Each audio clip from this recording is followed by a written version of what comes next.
Great day, everybody. Omar Mohammed here, helping you improve and progress in business and in life.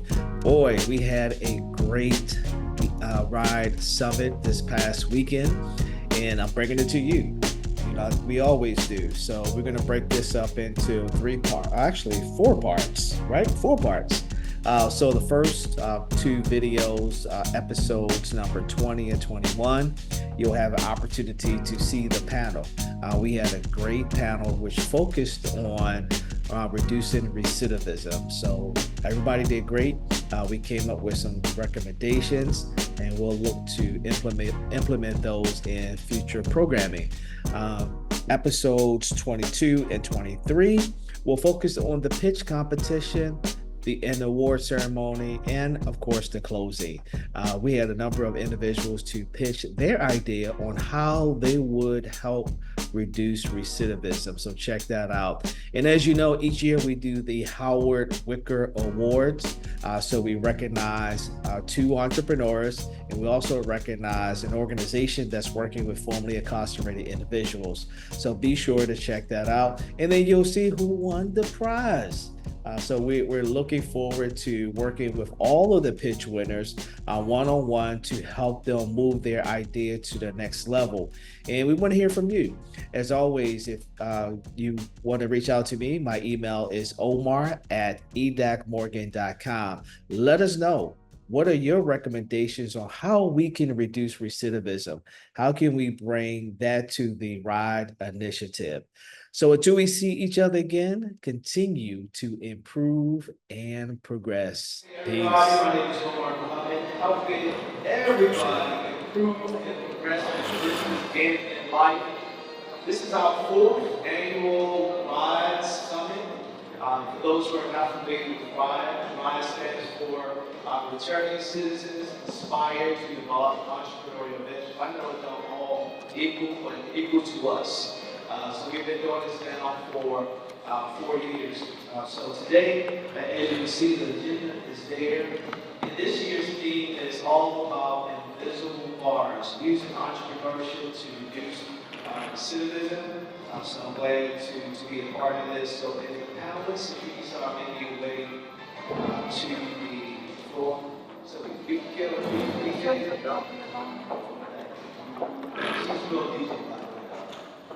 DJ, what DJ? Okay, DJ. So I guess I'm the first person to DJ. All right.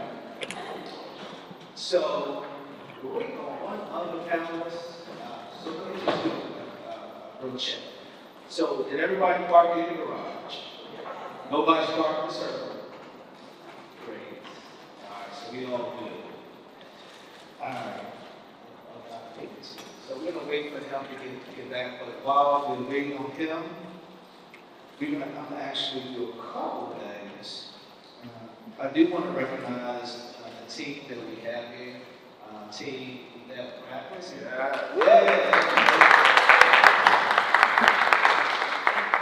Team Danielle. Team Imani. Yes. Team Drew. Yeah, yes. You already met DJ. And we also are, I don't know what you call this. So we call it, so we're going to actually see this in living color. Is that? See in color. I know this see in color, y'all, but what's the method called? Graphic reporting. There we go. Why did I know that? So we also going to be graphic recording as well. All right, so pay attention to the board, where it is now, and as we go along today. We also, this is the first year that we're going to do a pitch competition, so I believe we have pitch contestants. So I'm looking forward to hearing those opportunities. And one of the things that we said is we wanted individuals who are working to reduce recidivism. So we want those individuals to pitch their idea to help reduce recidivism. So that's what this panel is about today as well. So we're looking forward to that. And we also going to give out some awards. So I do have to say, can we go to the next slide, James, please? Yeah. So Tashika is not going to be here, nor will his sister be here. Their truck broke down today, and they didn't feel it. I was going to send the Uber, and she was around the corner, but she didn't feel it. Alright? You know, so she's not going to be here. But we have a replacement for her on the panel. We still going to recognize them for their award. So we're still going to go do that. Alright, so let's just jump right into it. And we're going to kick it off with the panel discussion as Levon comes in and go ahead and introduce himself. Alright, so you know who I am. Let me introduce you to the co-moderator. He's been around from the beginning. I just remember, I can't remember what year it is. It was 2013. So 2013, a group of us, myself, Dr. Paul Archibald, Howard Wicker, and Jonathan Moore. That's right. Jonathan Moore. We all got together and we said, you know, how do we work with formerly incarcerated individuals? I knew that. Well, actually, we knew that. We really didn't know each other. I had an advisory board, and one of the advisory board, they would say, you need to meet Dr. Paul Archibald. So we met and we started talking about how do we begin to work with formerly incarcerated individuals. And then we met this guy called Howard Wicker. You'll learn more about Howard Wicker later on. But Howard Wicker was, he understood how to work with formerly incarcerated individuals. And then Jonathan Moore was, he's an entrepreneur, and he was dealing more in the tech space, but he also dealt with environmental justice as well. So the four of us, we got together, and we came up with RIDE back in 2013. But RIDE was something different back then, you know, and we kind of switched it up. We went to the Minority Discipline Agency, who is funded, who we're funded by. So I guess I should say that at the beginning. But we're funded by them. So Dr. Paul Archibald will moderate the panel together. Come on. I got 4 daughters, man. I don't even have to look at you. I can still see that you're looking at me or you're doing something that you're not supposed to be doing. So come on up. Not that you're supposed to be doing. Come on up. All right, so let's do this. Doc, if you could introduce yourself, and then we'll have the panel introduce themselves. Good morning. I am Paul Archibald with Archibald Home Health Services. My work actually began in this arena in the juvenile detention centers, and so I was working there as the clinical director for 15 years at Charles Hickey School, what used to be called Boys Village. So I did those two, and so advocacy around recidivism, and when our church children were aging out of the system, how when they return back, how do we begin to access services for them? And so we always looked at, they always had some sort of a business venture that they had in their mind the whole time. So that's where that work began. And then I was here as a professor in the School of Social Work, and that's how I got connected with Omar and entrepreneurship across campus. We had that policy going, it was called EAC. We used the EAC, but we had EAC. And so I actually got forced on it. I didn't want to join, but you know, when you're new faculty, they just tell you this is what you need to do. But when I got there, I realized the first day I walked in. It was fascinating too, and I'll just share with someone as we. So as a social worker, you walk in the room and all these business folks want to know why social work at the table. Right? This is not business. So I had to school them real quick about who we are and what we are, but reminding them that when you become a licensed social worker, you automatically have your own business. Right? And so just helping them understand the whole entrepreneurial mind. And so in our social entrepreneurship, social enterprise work that we do. So that's the work, once I got connected with Omar, with RIDE, and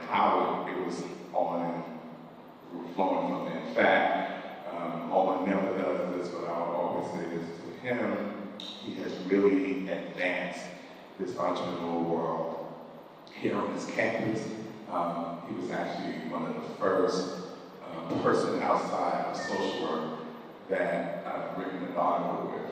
And so we wrote an article on mine and the work that we're doing, and it was actually published in the Journal of Social Work Education.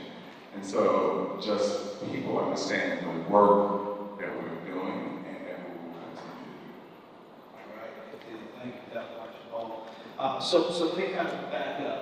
So this event is one of the things that we do within RIDE in EDAC. So EDAC stands for the Entrepreneurial Development and Assistance Center. So we work with Black entrepreneurs. So we were probably back in 1992 when I was a student here in Oregon. EDAC came about, and Dr. Mildred Glover was the first director. And we'll talk about the second one. Now became the third director. And we've been working with entrepreneurs, we call it demographic entrepreneurs. So we work with women entrepreneurs, we work with, of course, the students and faculty members here. We also work with veterans, women veterans, and of course, formerly incarcerated individuals. We also have a podcast. The podcast is called the Breakthrough Podcast. Nuwan and I are the co-hosts for that, and I see a number of individuals who have been on the podcast before. We also have a boot camp. We have an entrepreneurship training boot camp where we go and work with organizations that are working with formerly incarcerated individuals, and we provide a 3-hour boot camp. We also have, what else do we have? We have this initiative called Friday Youth. And it's really individuals who are, they asking me these questions about entrepreneurship. So instead of just talking to one person, I record these 7 and 8 minute vignettes, and we put those on the website as well. I'll tell you about this other initiative that we're going later on in the program. All right, so let's go to the panelists that we have here, and I'm gonna start with Dr. Carmen Johnson, and then John Woods, and then Nuwan Nunji. So just let everybody know the wonderful work that you're doing, and then I'll pose the first question, and we'll just have some dialogue on what are some ideas that we can come up with to help reduce recidivism. Hello everyone, I am Dr. Carmen Johnson. I'm the founder of Helping Ourselves to Transform. I also sit on an array of advisory boards, committees, and commissions for the state of Maryland, including Congressman Glenn Ivey's advisory board for reentry. As the founder of Helping Ourselves to Transform, I was politically hit some years ago. I'm the former housing chair for the state conference in NAACP. And I was trying to save our families from being wrongfully foreclosed on. And I was fighting to get a moratorium. Subjectively, I was, went to trial, ultimately lost. We did get the moratorium. I did not get the photo op with the governor, but I did get life experience in being an impacted person. And I wrote a book called The Pretense of Justice. It talks about my journey and what happened to me, and how if it happened to me, it happened to you. And it's very important that we can be doing the right thing and end up behind the wall. And that's why it's very important that we are sensitive to the needs of impacted people. The other thing that's really, really important to me and my nonprofit is our youth. And the fact that the HB 814 bill was signed into law this year by our governor, which allows 10 and 12-year-olds to be arrested. And so with that said, Helping Ourselves to Transform, we not only deal with impacted people, but we also deal with our youth as well. And I think that's it so far. And I'm just thankful for being here today. Thank you.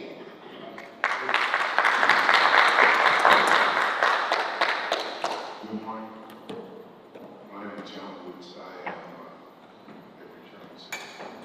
incarcerated. Can you hear me? Like it? All right. I need loud. I will try. I am a returned citizen, formerly incarcerated.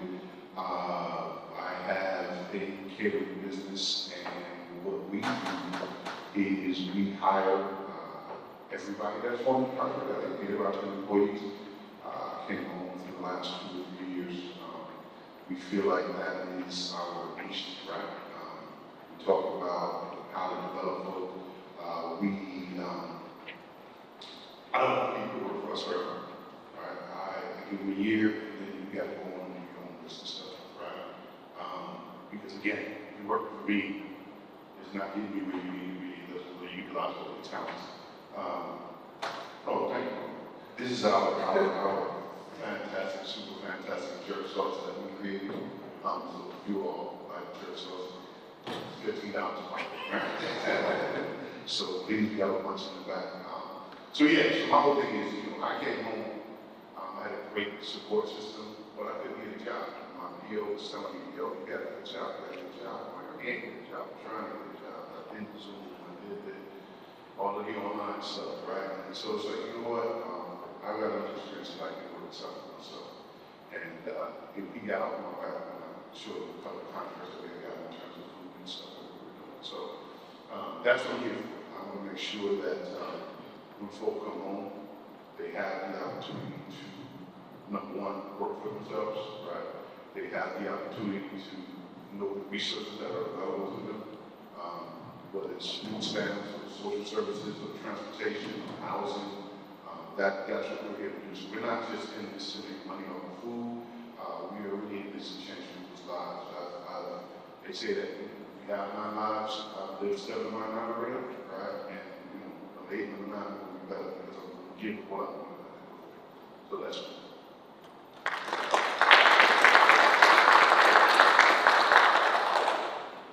Thanks a lot for having me first. And thank you, Madam Chair. My name is Lou Von Dungy, but the only thing I am is my word. I didn't begin my life until the judge offered me 70 years. Say it again. I didn't begin my life until the judge offered me 70 years. 7-0, y'all. 7-0. I said 7-0. It was then, and I heard this story over and over and over with just a couple of words, one day at a time. And that's what I asked. How can I do 70 years? And he said, one day at a time. So my drug history, we living in vacant houses, we selling drugs, none of that matters. None of that matters. Because those days amass themselves. Those days reduce themselves to hours. Those days reduce themselves to minutes. So today, all I am is my word.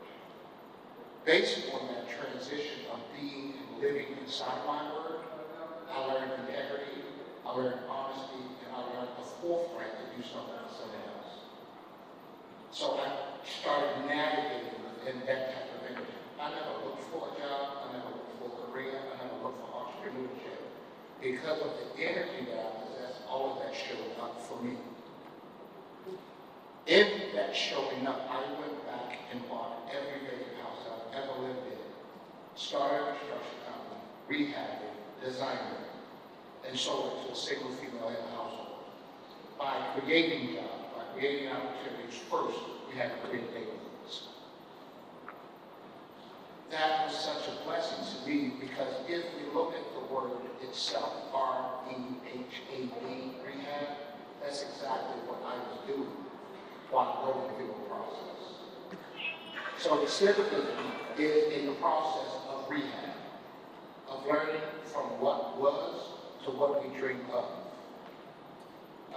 Years later, I went back, I went to school, I got certified in everything real estate, and here lately I ventured into a whole new business. I love playing golf, so I started a golf ring. Again, entrepreneur at heart, never knew it. But there was freedom inside of entrepreneurship. And I think that's what all the panelists are talking about. There is a level of freedom. First, there is the spiritual layer of freedom. Then there's this mental layer of freedom. And then we strive for the financial layer of freedom. So as long as our integrity stays inside ourselves in the direction that we want to go, all three will show up on our own. So again, I'm moving on that, but really all I have to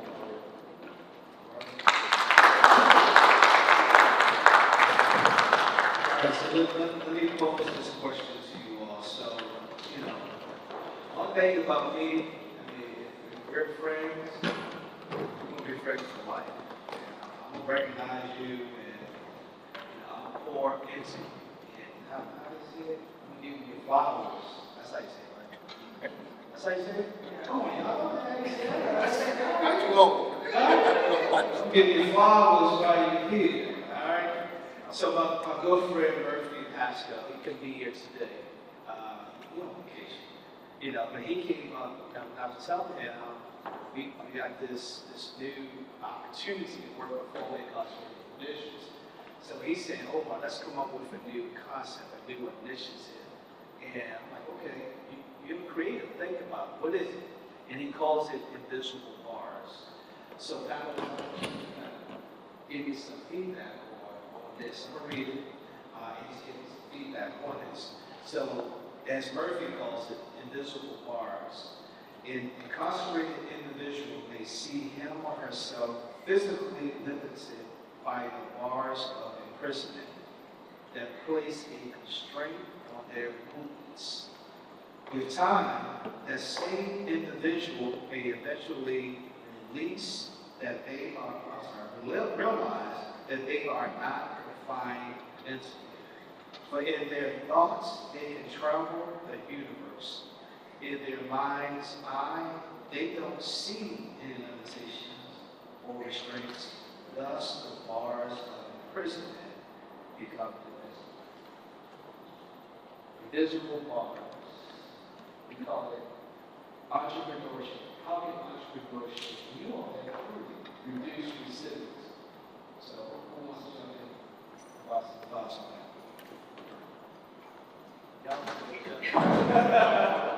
Is this on? First thing that came to mind, there was a study that said you tie the elephant's leg to a stake, it'll walk in a circle. It'll learn that the circle is its limitation. You take the string off its leg, the elephant will still walk in its circle. So that's likened to an invisible bar, not understanding that there is freedom outside the circle. It's difficult for me because I was a repeat offender. I visited multiple times because I didn't allow myself to think beyond what I knew. I took a class called Landmark Forum that said there's 5% of the things that I know.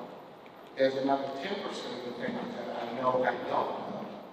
But then there's 85% of my brain or my being that don't even know that I don't know. I am more interested in the 85% of not knowing what I didn't know. Hence why I began exploring to connect with other people.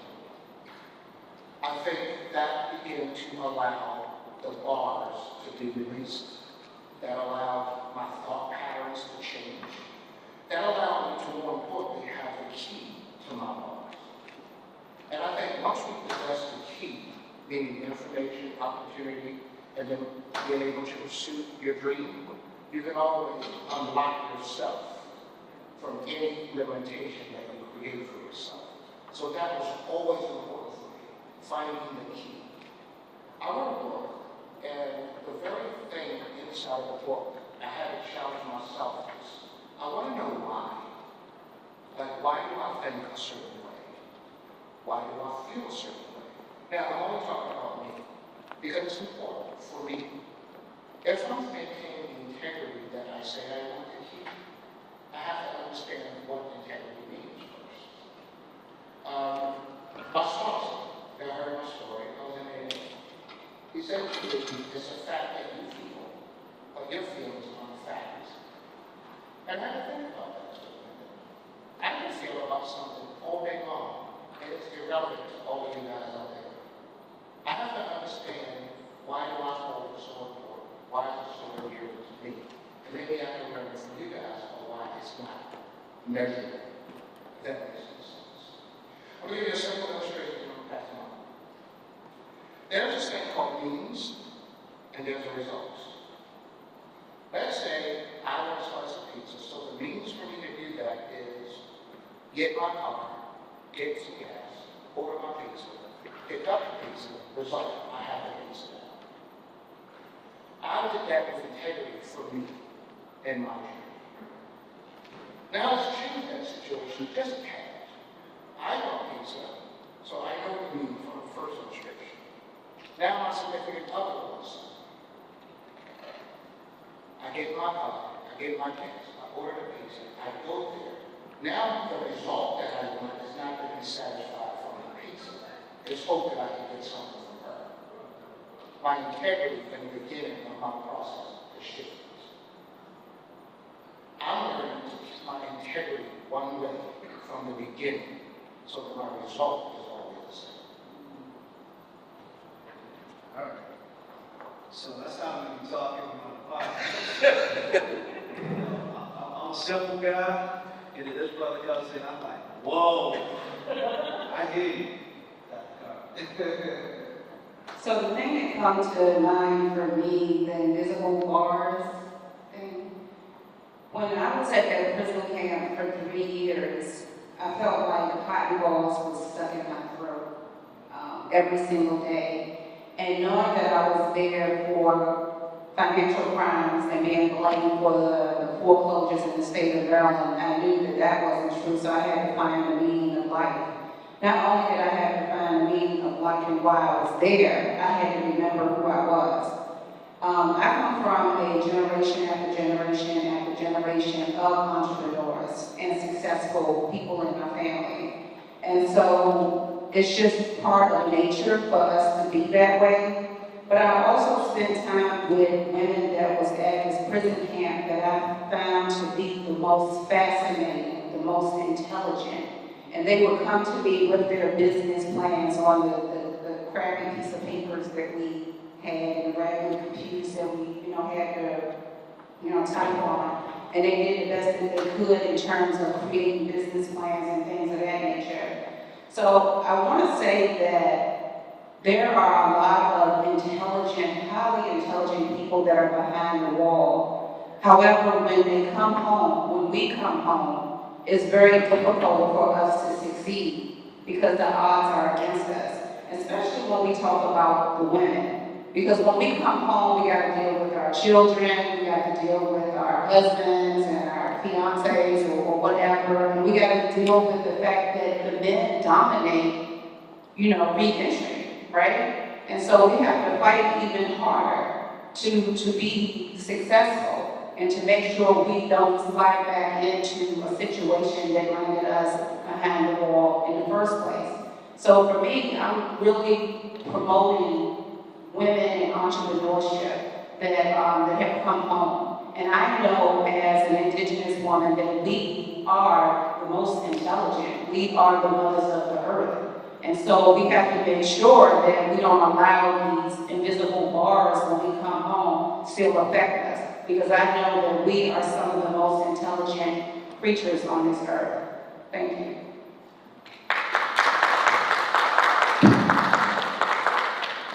Good morning, Mr. Martin. Good morning again. Sort of, I'm gonna take a different take. It's a bars, right? I was a guy that was supposed to be prison. Right? I'm a guy that they push, college, head, right? Everybody that's around me was supposed to be prison, right? But I think in some way, they're not supposed to as if they were bad people or anything, but they were doing things that people were going to imagine in prison.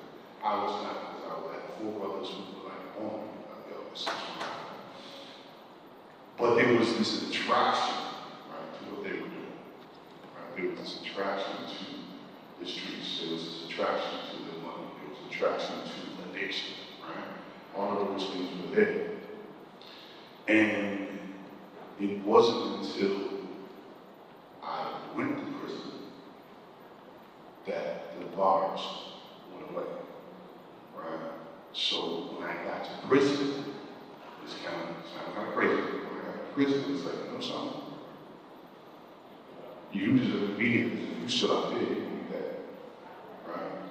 You deserve to be here because God, the universe, whoever, is going to put you in this space so that you can really realize who you are, realize what your talents are, and put you in a space where you can be helpful, right, instead of being hurtful, right? Because while I was out doing all my stuff, I was doing it to take it, make money. That's it, right? Selfish, stubborn, all that, right?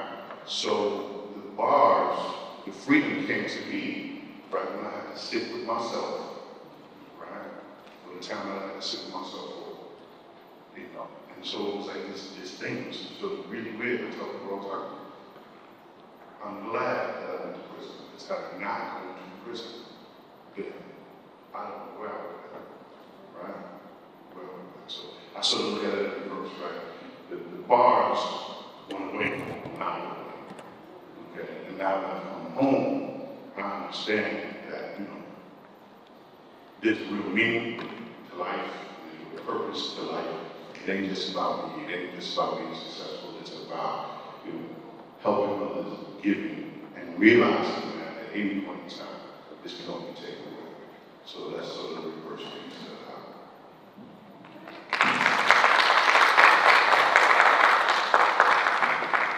So as we heard, because I'm one who takes what people are saying and kind of put them in some categories. As you begin to listen, you can see that as we're defining invisible bars, we see that there's a group who are defining it based on the bars inside. So I'm glad that somebody talked about the bars that are outside. Because there are some young people who I've worked with that talk about feeling locked up outside. And so that was really, really good. So that when we talk about and we're moving into the next part of talking about recidivism, we do need to understand and ask people, how do they see the bars? Because if we don't start there, then all of the resources that we put in place become almost invalid. So I'm glad that all of that includes 3 different versions of what the bars mean. So that means we have to talk to people to really find out what the bars mean. People cannot assume. So now, as we now have an understanding from the panel what the bars mean, the invisible bars, now we need to understand what does recidivism mean to you? Because we now have the bars piece, we don't understand what recidivism means. How do we then say we're reducing it if we don't know what we're reducing? Okay, so the question is, what is recidivism to you, and then we can move into the other parts?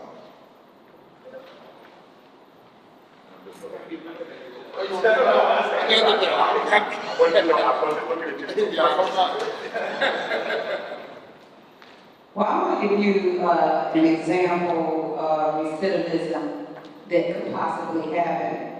So when I went to trial, I was arrested immediately at trial, and they called me a terrorist and ISIS and all that kind of stuff. And I'm like, wait a minute, I'm not Muslim, I'm Buddhist. Like, what are y'all talking about? So they arrested me immediately. So I didn't have the chance to handle my business affairs, my personal affairs. They didn't give me that balance. So when I went off to the prison camp, and I came back home 3 years later, I came home to a disaster. I owed state taxes. I mean, I wasn't even at the halfway house for 2 days. I'm making a point here, y'all. I wasn't even there 2 years. Somehow the state of Maryland found me and said, you know, you owe this amount of money, and somehow the IRS found me. I'm like, I'm just stepping down. Like, how they find me? And what blew my mind was the fact that IRS said I owe them $573,000. And I'm like, oh my God, like, what am I going to do? Where am I going to, what am I going to do? All the plans that I thought that I had before I came home, it was just a disaster. And so finally, after 4 years, I did wrestle IRS down to $26,000. But going through that process within that 4 years, I was like, and I'm being honest with you guys, and I'm not a criminal or anything like that. I started thinking, man, come on, I may need to rob a bank. Like, what am I going to do? I just go start sticking people up. I mean, what am I going to do? Nobody could help me. I went to different, organizations trying to get help. And I'm like, look, IRS is It was just, I was like, I am either going to kill myself or go rob a bank or do something.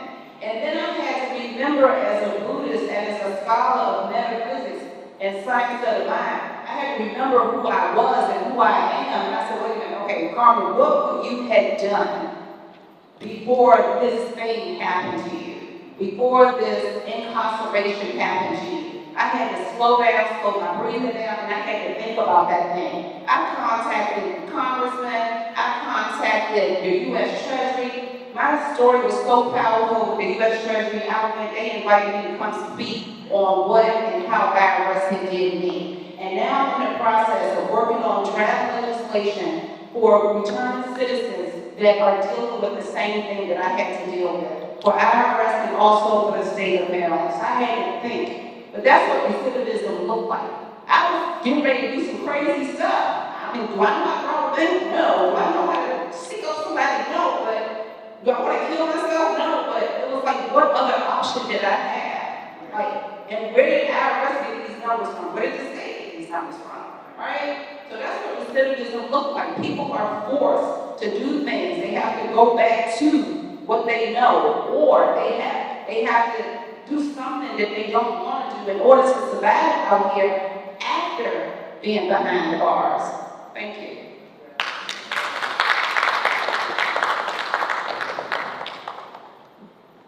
Good morning. When I came home, right, I know a few good men, right, I know a few good men. And all of you know a few good men know what I'm talking about, right? So there was the opportunity for me to face all of them, right? And you know, talk to some folk, and what you gonna do, what you gonna do, how we gonna do it, you wrong, come on, let's do it, But the one thing that really discouraged me, right, was the fact that I got hurt, right? I got feelings, right? And the pain that I caused them, right, by doing what I did, was enough to stop me. Almost, but it didn't, right? It didn't. So again, one of my thoughts in this whole process is, okay, how do you prevent recidivism? How do you stop people from going back to where they were, right? It's challenging because it's easy to go back to where you were, because that's what you know, those are the people you're around, like your brothers, like your cousins, like your uncles, right? But how do you stop that? The only way I can find to stop it is to create the environment that so many people have helped me create in terms of my company, right? But it's hard, right? Because you come, I was fortunate, right? I had a support system. I was fortunate. They were very happy with what I had, right? Who was this? This was,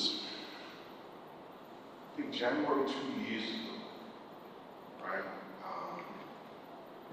I was reporting to the halfway house in Baltimore. And they called me one day and said, come up here, right? You get released. That was the secretary, right? And what shocked me, right, and was the fact that everybody that got released, whether they were ready or not, right? Drove to the spot, brothers on the sidewalk, plastic bag of their belongings, nowhere, right? And when I saw that, I was like, yo, you gotta do something about it. So see, 50, 60 brothers standing on the corner, no place, right? You leaving at 2 o'clock today, right? Today, 2 o'clock. Give me a cuss. You know, it's like, how does this happen? Right? How do you just say, okay, now you're free, right? When you don't give them anything to be free too, or me, right? But yeah, you can go now. Okay, and that particular moment in my life really changed my life because it was, yo, this is just unacceptable in so many different ways, right? You know, as children, they know because again, I'm doing it. No, Let it go. no. I have to exercise some integrity. But yeah, so that part was the thing that really triggered me. And every day since then, I've been thinking, how do I do what I do, right, to help somebody else not go to spaces and places that they need to be, right?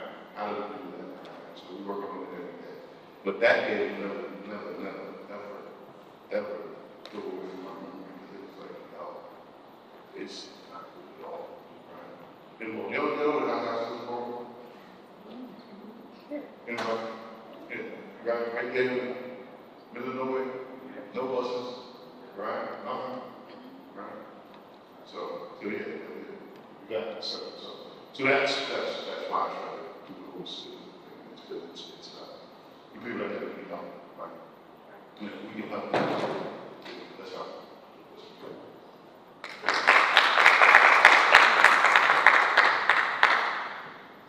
I think that was a great way to say what you're doing. Our city. I know like that just stood up. It's like, good job. Recidivism simply for me is an inability to change your mind. Get simple. We weren't waiting on a lot of things. I didn't have an opportunity. They're preventing me from opportunities. They're preventing me from getting here. In my life, if I could wake up every day sick from heroin, my mind was set on how to get heroin. The end. There is no, I can't walk that far. There is no, it's raining outside. There is no, I can't sleep at my mother's house. None of that mattered. I was taught that change you must or die you will. Simple again for me. Recidivism challenges that premise. Change you must. There is, don't change probably. Don't say I'm working on it.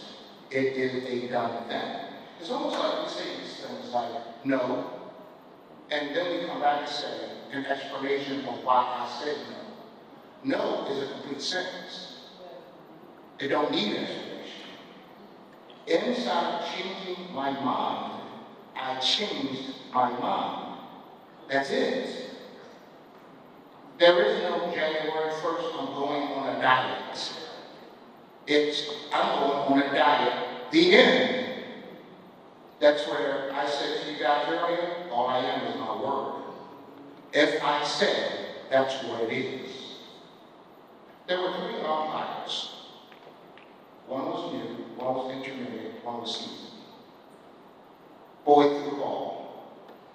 He looked at him and he said, what do you see it is? He says, a strike. He asked the second intermediate guy, what do you think it is? It's a ball. The seasoned guy says, it ain't nothing until I say what it is. If we live our life as we say we want it to be, that's what it is.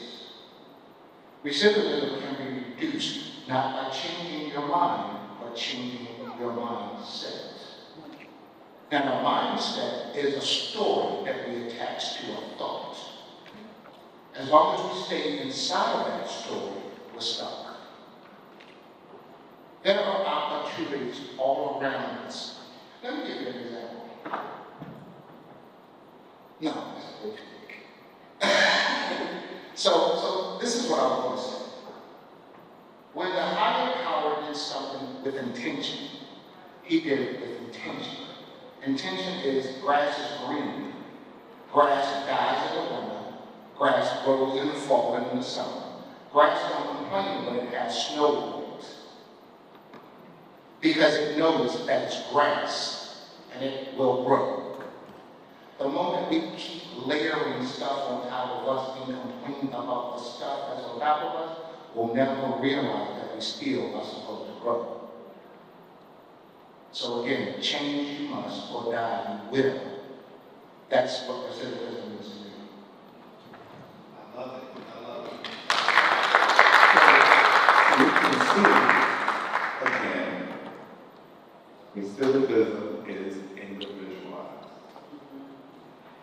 The criminal justice system defines recidivism as a person who returns back, gets rearrested after receiving a sanction or being in prison for 3 years later. So they really look at it 3 years later. So their goal is that a person within 3 years. That's how they really define recidivism. And so if you begin to ask people what recidivism means, even from the 3 panelists who just spoke, you can hear that recidivism doesn't even begin with an act. It begins with a thought. As I'm listening to you talk, this didn't begin with them doing something. You started it off. You said, I thought about it. And you said, I didn't say it, you said, that's when you know you had recidivism. With the thought. So that means we have to begin to think about when we're looking at reducing it, how do we reduce the thoughts with those mindsets? All right, it did. So now, I like panels where they just let everybody ask questions, not just the moderators. So this is an opportunity. If you have a question for the panelists, raise your hand, and I'll come to you with the mic.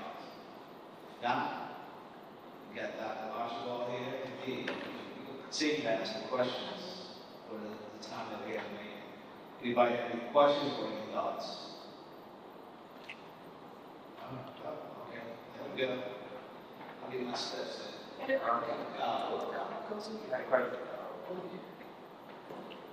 Closer to me right now. What's going on? Thank you for your insight. I want to know what you guys think about Westmore pardoning the 175 people for cannabis crimes and what more needs to take place.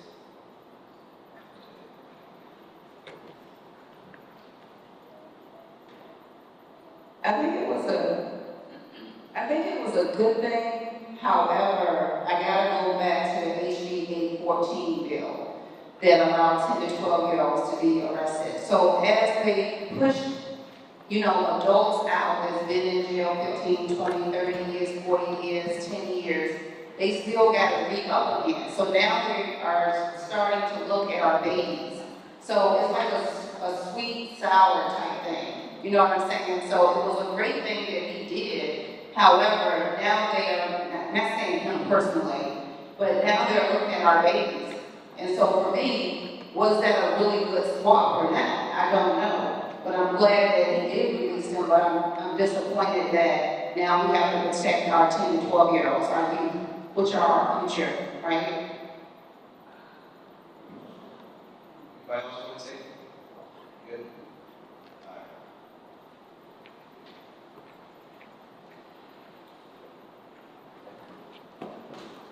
My name is Brandon Sharks. I had first to Johnson. The illness you're talking about is from 10 to 12 years old. They also keep talking about building juvenile center down there, and as far as changing the laws, as far as juveniles get locked up more and more. I myself got to young juveniles that are raised right now, and we give them all kinds of stuff, and we saw their friends and their kids. So it's like, well, my question to you was like, well, what type of things are we going to tell? And rather, most we did have a lot of things in place, but we got saying about our kids. When it comes to juvenile, we know it's going to be reformed because of what's going on at that rate. I mean, juveniles are getting like that, and it really is a lot of juveniles coming in around stuff like that. We have to punish them for that. I'm not sure that's what they're doing, like I said, putting them laws in case if I'm 10 or 12, it's like, what do you do, what kind of programs will I be going on? So is that a question? Yeah, my question is like, what kind of things can be done about that, or what are people doing about that? Kind of stuff like that, or when it comes to juvenile reform. I think that's an excellent question, and with me working and having working in juvenile justice system for such a long time,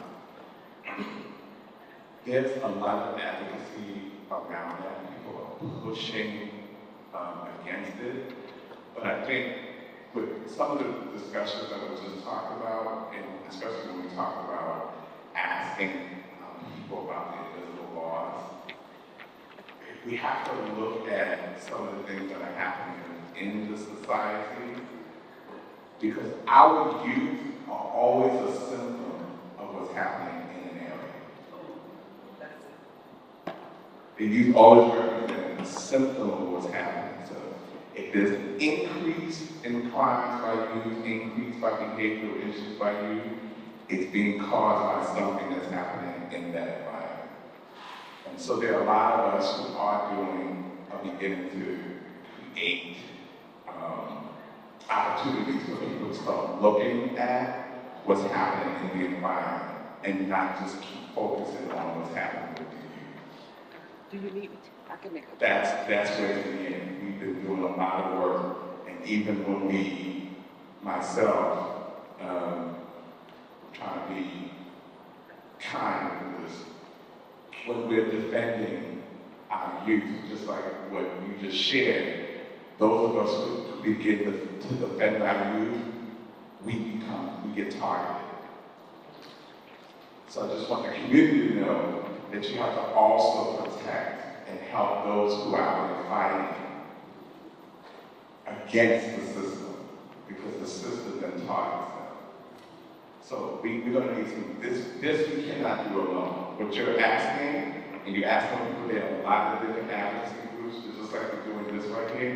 We're going to need to come together, because people are, we have youth groups over here, youth advocacy groups over here, youth advocacy groups over here.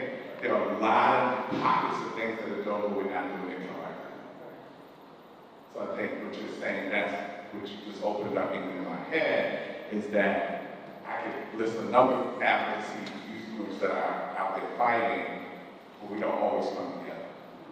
So that's like learning different ways. And for me, I'm like for a long period of time, I was in a program called Live for Life.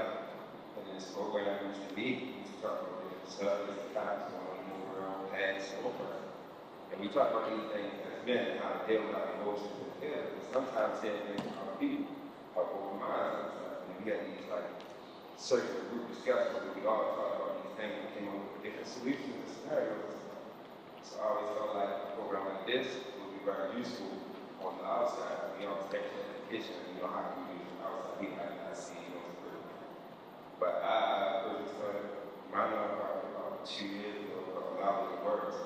And it's based off this program called Life Plus. I'm dealing with these two teenagers right now. So I knew I was going to deal with so much. They dealing with them, trying to help them. I thought they could help our other young males too.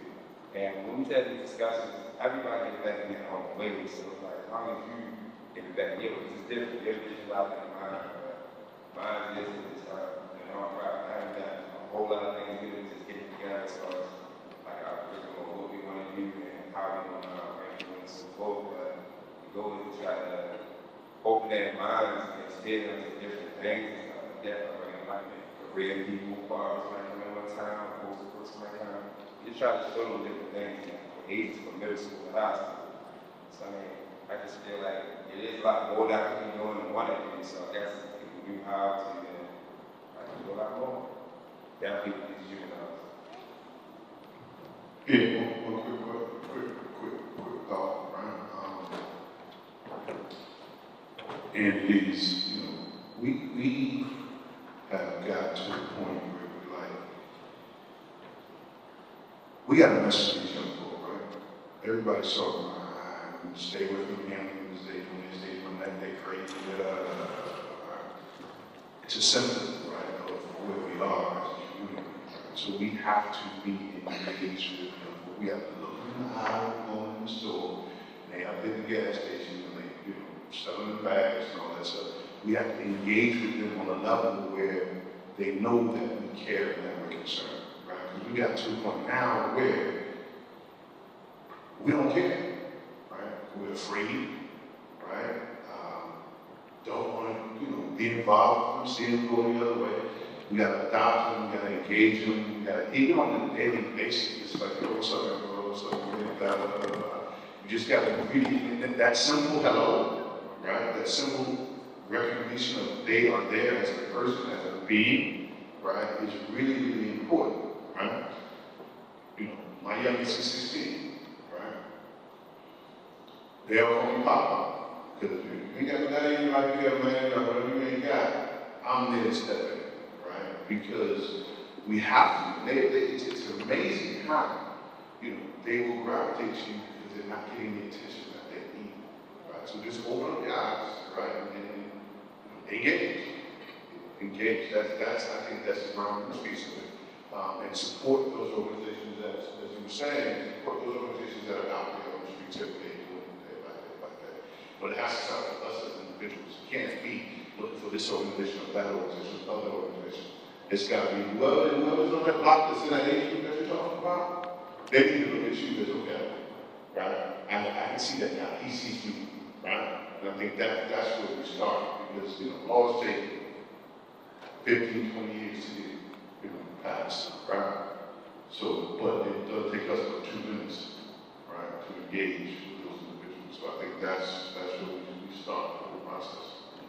I agree. It's like one of the things, like, it's not your fault. A lot of people, like, it's not their fault, it's like it is. So it's like doing something that way.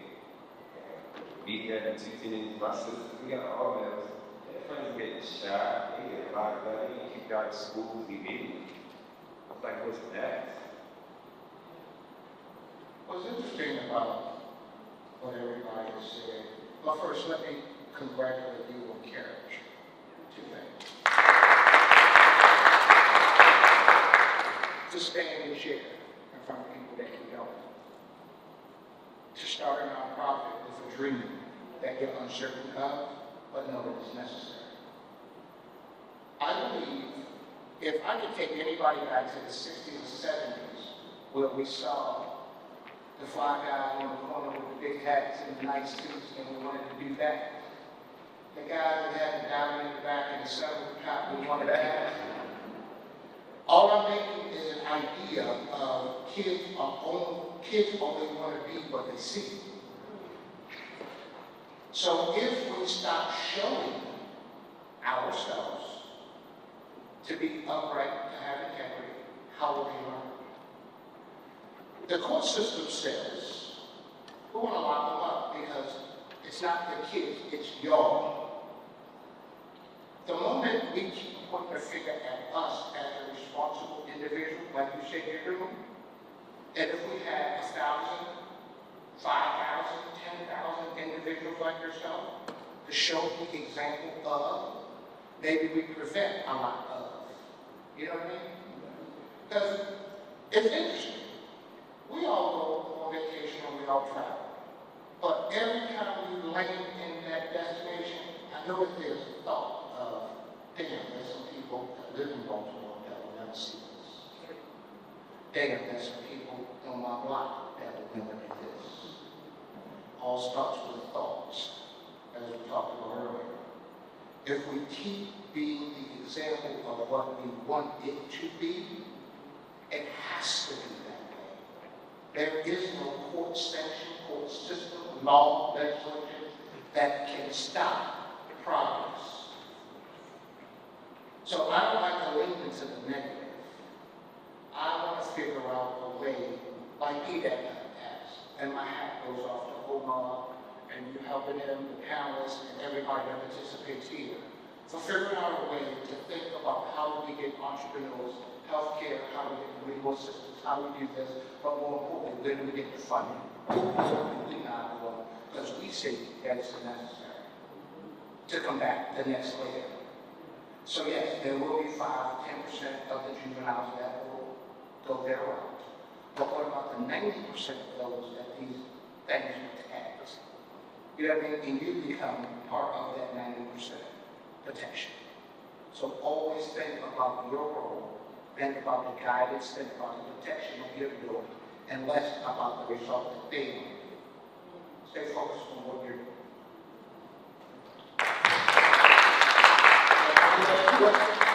Good morning. Good morning. Quick question for the panel. Kind of piggybacking on what I said, because I really want to know, if we're talking about recidivism being in the mind first, then what are some deliberate action steps and preemptive things for the youth, but deliberate action steps for those returning citizens to put in place that are not necessarily tangible? Because there has to be a change of the mind first, as Mr. Woods mentioned, and Dr. Coleman mentioned, and everybody's saying the same thing with that. So what are some things outside of even monetary pieces? Because you move because your back was against the wall in regards to monetary spaces, but you had all of these things in your mind, so you reciprocate. What is the word?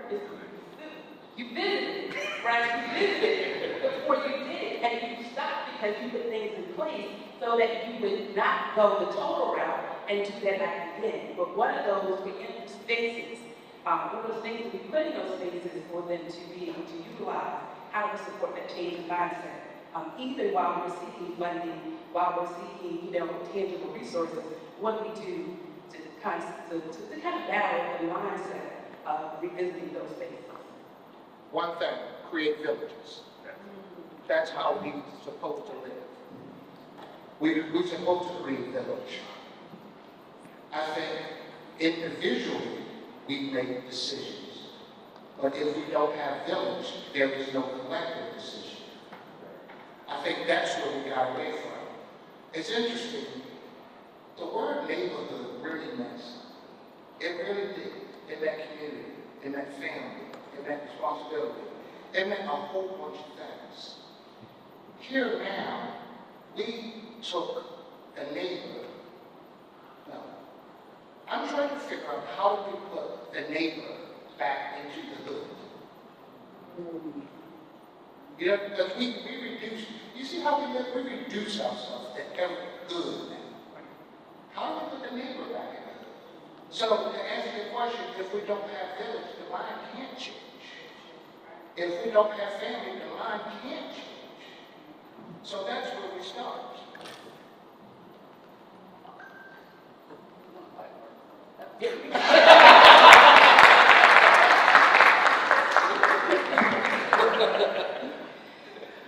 So what I want to say is, recidivism to me, it was fear.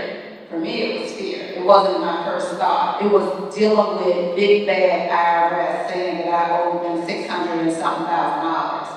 And I'm like, oh my God, what do I do? So for me, that's what it was. And so many people that come home, the first thing, in my opinion, especially when we talk about the women, is fear. Like, how do they feed their children? Their mother, their cousin's been taking care of their children while they were gone, and they come back and get with your kids, like, what do you do? So for the women, it's more so fear. What do we do? The other thing is, in terms of entrepreneurship, I know that in the Maryland Assembly, I think Jazz Lewis has some type of entrepreneur legislation that he was either trying to pass or passed this last session. And I can certainly look into that deals with health insurance and deal with funding and things of that nature. So I need to look into that. And then the other thing, in terms of our putting neighbors back into the hood or just bringing our communities together, there's this thing called Black trauma. And so we sit and we hold our youth, our young people responsible for the things that they do when we know as adults, we're sitting in Black trauma from generation after generation after generation. And we won't, as adults, acknowledge that. And then as soon as your neighbors, you do something, or your cousin, you do something, we so quick to blame, the youth.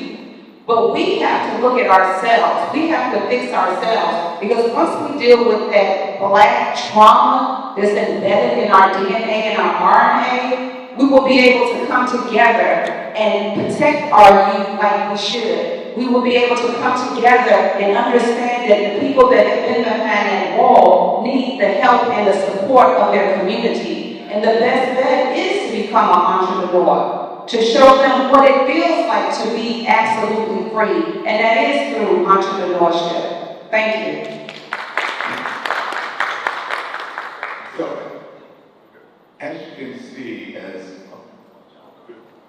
one of the things that, one of the simple, basic things that we need to be able to direct people to when they come home is the resources that are available, right? A lot of people don't know that when you prison, you automatically,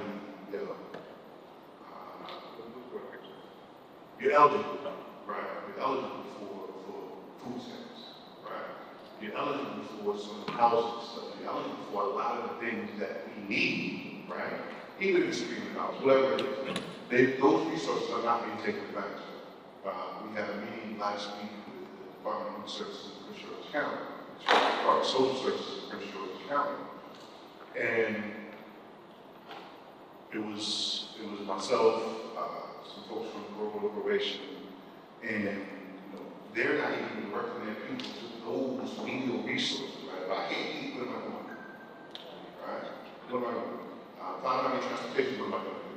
There's organizations out there like Vehicles for Change, there's the Department of Social Services, there's a bunch of these organizations that help with the housing and the school sector. And that little piece right there, it will ease, right, your mind, right? And then we can start talking about some of the other bigger things with laws and all that, these neighborhoods. But first, you have to have a relationship with your head, right? You have to have something to put in something, right?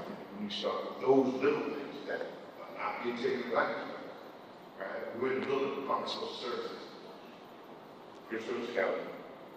I walked in the building. I saw 400 women, right? 2 men, right? 2 men.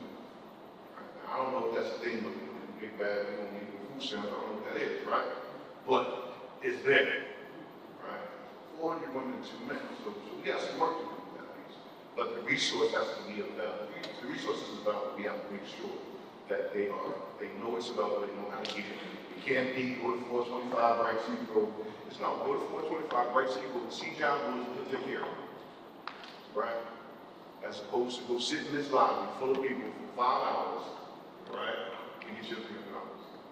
Okay? So yeah, it's a thing that we got to work with, but the basic resources, we have to make sure that people take advantage of, and that takes away, some of the stuff like I gotta do this, right? To eat. I gotta do this, put my head up, put my head on this, right? Or sit in the bottom. Okay, sit in the bed. Okay, all right. I'm letting them work. Sit in the bed. Yeah, let's take care of those basic resources first, right? And then we can take care of things later.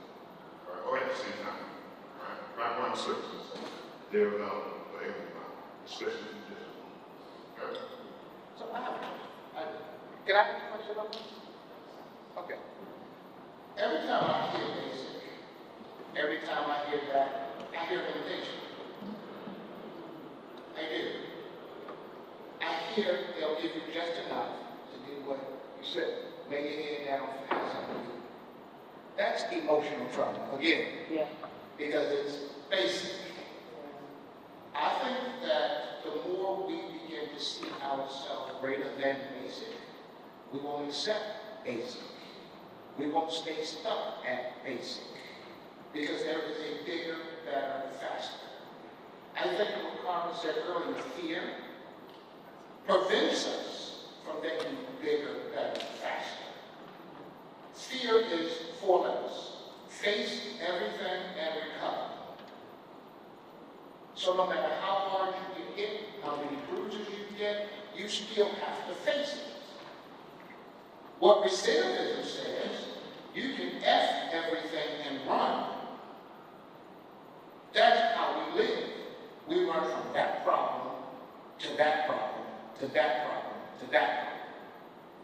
We don't face those problems and recover through the process. I'm gonna be honest, it's easier in me. That's how it was for me. I didn't have to be a son, I didn't have to be a father, I didn't have to be an uncle, I didn't have to be a nephew, I didn't have to be nothing. I didn't have to be nothing. So don't get it messed up that I thought it was, oh, going to jail. You accept it. That's the biggest part of the burden. When you get the handcuffs on, you accept that you're going to be locked up. My sponsor told me this. When you do what's right is going to happen. When you do what's right is going to happen. I see you say like that don't make sense. I threw a rock at a window. the wrong thing, got locked up, right results. Right is always the result of every action we take. Right is always the result. I can't eat today, can't pay my mortgage, but I'm not looking for a job. You can't do the first things because you ain't did the first thing.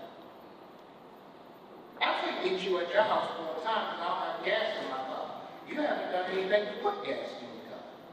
I keep stuff extremely simple because that's how my mind has to work in order to be able to accomplish things.